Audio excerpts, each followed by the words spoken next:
तपाईले कुन विषय पढाउनुहुन्छ? तपाईलाई किन चाहियो? चाहिन्छ र? चाहिन्छ। तपाई कहाँ आउनु भएको छ अहिले?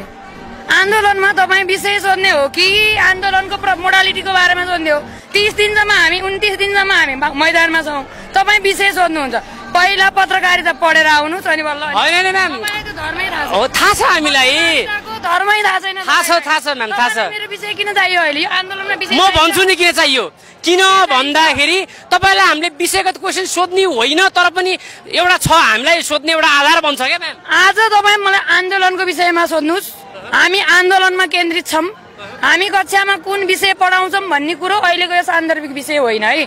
मैले हिजो पनि जवाब दिइसकेको छु, आज पनि तपाईले मलाई यो क्वेशन नसोध्नु। किन सोध्ने कुरा छु भन्दाखेरि नेपालीहरु यो भन्दै गर्दा सुन्नुस् है, यो भन्दै गर्दा हामी चाहिँ विषयवस्तुमा कमजोर भएर तपाईले सोधेका प्रश्नको उत्तर दिन नसक्ने भएर मैले विषय नभनेको होइन। यही देखियो नि त म्याम। तपाईले यो अहिले हामी यहाँ यो आन्दोलनको मैदानमा विषयवस्तु सोध्न आएको हो। विषयवस्तु हामी कुन विषय पढाउने भनेर आएको तपाईलाई? विषयवस्तु चाहिँ के सरकार छ यो आन्दोलनको? म भन्छु के सरकार छ। एकछिन हामीले गर्ने प्रश्नहरुमा सरकार छ म्याम। तपाईले मलाई क्वेशन सोध्यो, मलाई बोल्न दिनु पर्यो क्या? बुझ्नुभयो नि? तपाईले मलाई बोल्न दिनुहुन्छ भने हुन्छ, हैन भने जानुस्। बोल्नुस् न। आन्दोलन आज 29 दिनसम्म छौं। हामी कुन पीडामा छौं, कुन समस्यामा छौं हामी? तपाई विषय सोधेर बस्नुहुन्छ। तपाई त समाजलाई सुसूचित गर्ने व्यक्ति हो नि त, राज्यलाई सुसूचित गर्ने व्यक्ति हो। तपाईहरु विषय सोध्ने, विषयसँग लक्षित भएर अनि कुनै विषयवस्तु सोधेर शिक्षकलाई चाहिँ कमजोर देखाएर नङ्ग्याउन खोज्दै हुनुहुन्छ। म्याम तपाईले कुन विषय अध्यापन गराउनुहुन्छ? आन्दोलन विरोधी हो तपाईहरु। तपाईहरु आन्दोलन विरोधी हो, बुझ्नुभयो? हामीलाई कमजोर देखाउने हरेक ठाउँमा तपाई कुन विषय पढाउनुहुन्छ म्याडम भन्ने, अनि विषयसँग लक्षित भएर कुन साहित्यकारले कुन कीर्ति हुन् भन्ने। आन्दोलनसँग त्यसको अर्थ के रहन्छ? टिचरलाई नङ्ग्याएर तपाईहरुले के पाउनुहुन्छ? हाम्रो आन्दोलनलाई कमजोर बनाउन खोज्नु भएको? म्याम तपाईलाई हामीले नङ्ग्याउँछौ भनेर कहिले भन्यौ? हैन, 30 दिनसम्म तपाई 29 दिनसम्म सडकमा आएका शिक्षकहरु कुन व्यथामा होलान्, कुन पीडामा होलान्, तपाईहरुले चाहिँ कसरी संघर्ष गरिरहनु भएको छ, आन्दोलनको लक्ष्य उद्देश्य कतिको प्राप्त हुने अवस्थामा तपाईहरु हुनुहुन्छ, खै त्यो कुराहरु सोध्नु भएको? आन्दोलन ठीक छ, म लान्छु नि म्याम। मेरो कुरा कानीको शैली नै यही हुन सक्छ। तपाईले कुन विषय पढाउनुहुन्छ भन्ने कुरा एकछिन न म्याम। शिक्षकहरुमाथि एकदम शिक्षकलाई कमजोर देखाउने, हरेक ठाउँमा शिक्षकलाई झुकाउने, शिक्षकलाई कमजोर देखाउने। कहिलेकाहीँ शिक्षक टाउको दुख्या हुन्छ, क्लासमा टाउको दुखेर क्लासमा सुतिरहेको हुन्छ नि त। शिक्षक पनि मान्छे हो के? त्यो अवस्थामा उलाई एकछिन रेस्ट गर्यो भने तपाईहरु के गर्नुहुन्छ? ल हेर यस्ता सरकारी स्कुलका शिक्षक भनेर अनि के गर्नुहुन्छ? मिडियामा हाक्नुहुन्छ। तपाईहरु शिक्षकहरु होइन, तिनीहरु भन्नुस् जसले गर्यो, मैले गरेको छैन। एकछिन 20 गतेदेखि एकछिन न म्याम, चैत्र 20 गतेबाट सुरु भएको शिक्षकको आन्दोलनमा सुरुदेखि नै मैले फलोअप गरिरहेको छु। तपाईले हेर्नुस् शिक्षकहरुको प्रतिभालाई। एकछिन न, तपाई सुन्नु, तपाई मेरो कुरा सुन्नुहुन्छ सुन्नुहुन्न भन्नुस्? तपाईलाई कक्षामा के पढ्नु? तपाई मेरो कुरा सुन्नुहुन्छ कि सुन्नुहुन्न? 40 लाखले हेरिसके, अब फेरि आज त्यही क्वेशन किन? तपाई मलाई सुन्नुहुन्छ कि सुन्नुहुन्न? चैत्र 20 गतेदेखि एकछिन न, आन्सर भाइरल हुनलाई भनेको कुरा होइन है। फेरि म भाइरल हुम्ला भनेर भनेको होइन, यथार्थ हो। यो आन्दोलनको मैदानमा आन्दोलनसँग सम्बन्धित भएर तपाई त सरकारसँग नजिक हुनुहुन्छ, अझै भनिदिनुस् त बरु हाम्रा चाहिँ माग मुद्दाहरूको विषयमा सरकारले हामीसँग कस्तो खालको भूमिका खेलेको छ त्यो कुरा सूचित गरिदिनुस् न हामीलाई। बरु तपाईले कुन विषय अध्यापन गराउनुहुन्छ भनेर एउटा विषय 5 अक्षरको विषयको नाम तपाईलाई भन्न यति किन फेरो म्याम? तपाईलाई यति भन्नुस् न। क्वेशनसँग मलाई आपत्ति हो। कसरी आपत्ति? हरेक शिक्षकले जवाब दिएको छ म्याम, हामीलाई दिएको छ, अरूले जवाब दिएको छ हामीलाई। म त्यसको जवाब दिन्न। यो त्यो ठाउँ होइन। तपाईलाई कुन विषय पढ्न मन लाग्छ भन्नुस् त?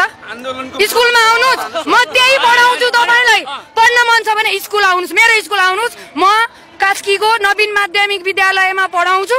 तपाई त्यही आउनुस्, तपाईलाई जुन विषय पढ्न मन लाग्छ म त्यही पढाउँछु। ल आउनुस् त्यहाँ। सुन्नुस् न, मेरो प्रश्नको मैले तपाईलाई किन त सोध्न खोजिरहेको भन्दाखेरि नेपालका सामुदायिक विद्यालयमा म्याक्सिमम विद्यार्थीहरू फेल हुने भनेको अंग्रेजी, गणित र विज्ञानमा हो। सुन्नुस् है, तपाईले पढाउने विषयसँग कहाँ सम्बन्ध छ भने तपाई गणित विषय अध्यापन गराउनुहुन्छ भने तपाईको विद्यालयमा तपाईले आफ्ना गणित विषय पढ्ने विद्यार्थीहरूलाई कतिलाई पास गराउनु भएको छ भन्ने प्रश्न म त्यहाँबाट सोध्थे नि त म्याम। तपाई जवाफ नदिएपछि कसरी?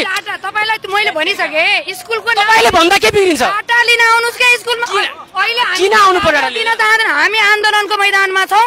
हामी आन्दोलनलाई कसरी सफल बनाउने विद्यालय शिक्षा विधेयकका बारेमा सोध्नुस् के तपाईँ किन तपाईहरु आन्दोलनमा आउनु भएको छ त्यसो भए भन्नुस् त्यसो भए तपाईले यो भन्नुस् कि डाटा यहाँ माग्ने हैन डाटा माग्न स्कुलमा आउनुस् स्कुलमा आउनुस् के डाटा माग्न तपाईले के कुरा गर्नु भयो रे अन्तर्वार्ता लिँदाखेरि पनि हामीले दिएको टपिक बाहेक अरुमा प्रवेश नगर्नुस् भन्नुभयो यो कहीं पनि हुँदैन र दोस्रो कुरा सुन्नुस् दोस्रो कुरा एकछिन दोस्रो कुरा तपाई कसरी अनावश्यक हुन्छ तपाईले कुन विषय पढाउनुहुन्छ भनेर अनावश्यक कसरी हुन्छ म्याम कसरी हुन्छ कसरी होइन शिक्षक सेवाको एक्जाम दिन हामी आयोग पास गरेर त्यसो भए इन्टरभ्यु दिनुपर्ने कारण के तपाईलाई मैले कुन विषय पढाउँछु भनेर इन्टरभ्यु दिनुपर्छ तपाई के लोकसेवा आयोगबाट आएको मान्छे हो शिक्षक सेवा आयोगबाट आएको मान्छे हो ओइगात गफ नगर्नुस् ओइगात गफ नगर्नुस् तपाईहरु शिक्षक छ 5 वर्ष पढाउनु पर्छ के विषय भन्की गर्नुहुन्छ त अनि आन्दोलन के अरे अनि शिक्षक सेवा आयोगको कुरा गर्नुहुन्छ किन हुँदैन हामी आयोग पास गरेर आएको मान्छे हौं सरकारले सोध्न पाउँदैन भने तपाई कुन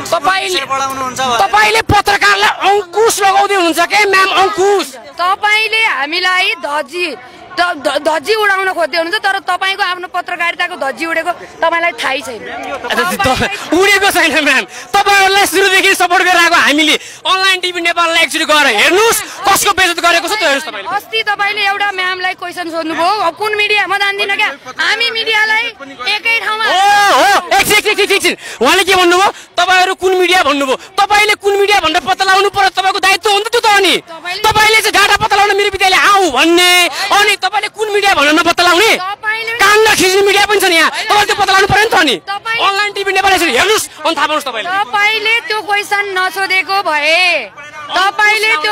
नसोधेको भए मैले सबै मिडियालाई एकै ठाउँमा हालेर हेर्ने थिइन एकै ठाउँमा हाल्ने थिइन फेरि तपाईले पनि त्यही क्वेशन सोध्नुभयो क्या त्यसो भए यो भन्नुस् यो विषय छोड्दियो अहिले त्यसमै तपाईले यो भन्नुस् कि मलाई एकजना साथीले यो प्रश्न शिक्षकलाई सोध्दै भनिदिनु भएको छ के भन्नु भएको छ भने कक्षा 12 पछिको सामुदायिक विद्यालयमा पढ्ने विद्यार्थी किन मलेसिया साउदी जाने अवस्था आएको छ किन यो देश छोड्नुपर्ने स्थिति आएको छ ब्याचलरको लेभलको पढाइ किन यो देशमा मैले गर्न पाइरहेको छैन भनेर तपाईहरुले सोधिदिनु भनेको छ ल किन यस्तो भइराछ त्यसैका लागि बल्ल तपाई सुन्नुस् तपाई बल्ल पोइन्टमा आउनुभयो तपाईले सोध्ने प्रश्न बल्ल यो म आउने नै थिए के म्याम तपाईले भनिराख्नु पर्दैन नि म्याम पत्रकारिता गरिराछ हामीले मलाई सुन्नुस् तपाईले मलाई क्वेशन सोध्नु भएको छ नि हो नि किन यस्तो हुन्छ भने 28 सालको हाम्रो पञ्चायती शिक्षा ऐन त्यो व्यावहारिक छैन त्यो सैद्धान्तिक छ गरी खाने शिक्षा 28 सालको शिक्षा ऐनले हामीलाई दिएको छैन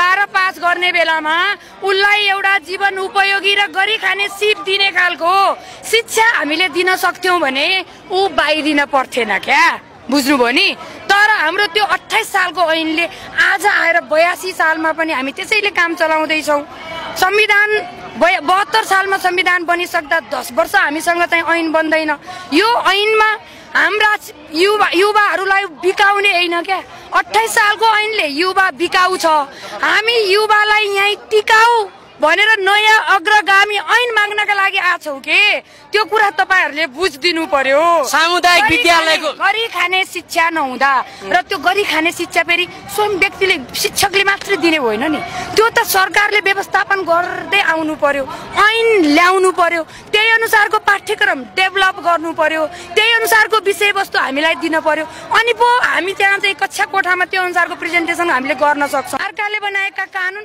परिपालन गर्ने हामी छौं अनि शिक्षकलाई मात्रै तपाईहरुले दोषी दिनु यो हाम्रो ऐन व्यावहारिक छैन गरी खाने सिप दिने जीविकोपार्जन र जिउने कला सिकाउने खालको हाम्रो ऐन छैन त्यही ऐन यहाँ जारी गर्नका लागि हामी सडकमा 29औं दिनदेखिबाट लडिरहेछौं के त्यसो भए जिल्ला स्तरीय परीक्षामा कतिपय विद्यालयमा नील छ नील त्यो नील हुनमा त शिक्षक दोषी छैन तपाईले भन्नु पाउनुहुन्न फेरि त्यसो हो भने सुन्नुस्